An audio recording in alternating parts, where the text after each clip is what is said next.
दा बे साफा सानै गाज्रि मानसिफोरखौबो जों नोजोर होनांगोन नोंसोर उंगि बुंगि नुबाय थाखादों बेफोरखौ जोंनोबो जनायनांगौ पुलिसनोबो जनायनांगौ जों गोदान गोदान मानसि हाबबाय थानाय नुदों बिसोर ओरैबायदि माने ट्रिट लाबोगासिनो दं बेफोरखौ टाइम टु टाइम जनायलायबाय थानांगौ नङाबा घटना जाखांनानैसो जों बिदि नुबाय थाखादोंमोन बिदि जानो नागिरबाय थाखादोंमोन होननानै बुंलाबायोना बे हास्लाबहैया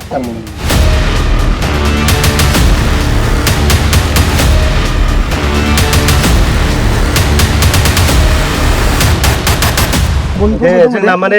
दाथ' फरिखाबो खाथि जाजोब्बायना एनुवेल फरिखा जाजोबसै एलपिनिफ्राय कलेजसिम नङा होमबा दा नोंखौ मोजां फरायनांगोन जोंनि फिसाफ्रा फंबायफ्रा नङा होमबा लेखा फरायनानै गिदिर मानसि जाबाथ' जेबो लाब गैया संसार जालाबाय थानानैल' दा ओंखायनो बेयाव थानानै ना फरायनाय ना मानाय जेबो गैला ओंखायनो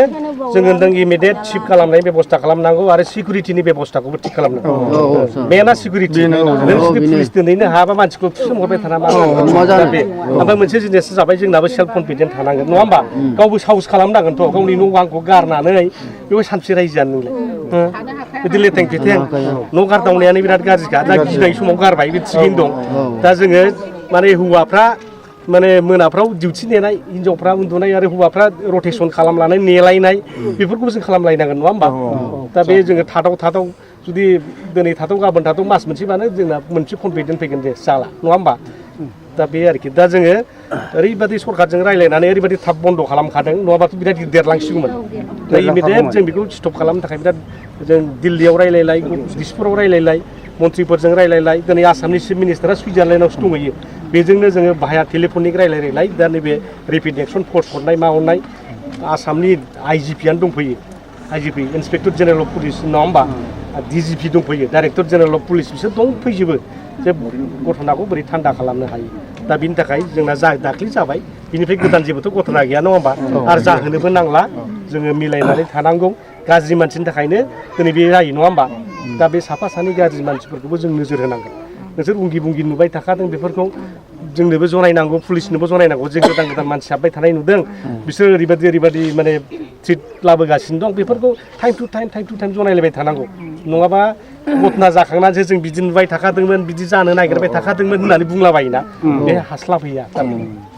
दा बै समनिफ्रायनो जों नुबाय थाबाय निउ इयारावबो दावराव जाहां जाबाय बिटिसिनि इलेक्सननि सिगांबो ओरै गसाइगाव मानसि बुथारलायनानै जाहां जाबाय थाबाय नै दाख्लै जाथाय फैबाय नङा होमबा दा बेफोरखौ जोङो गावनो माने सेल्फ डिफेन्सखौ जों लाबाय थाखानांगौ आरोखि पुलिसा हास्लाबजोबा ओंखायनो बे माखासे बुस्थुखौ जों थिग खालामलायनांगौ जेखि जाया जों साहस खालामलायनांगोन नङा होमबा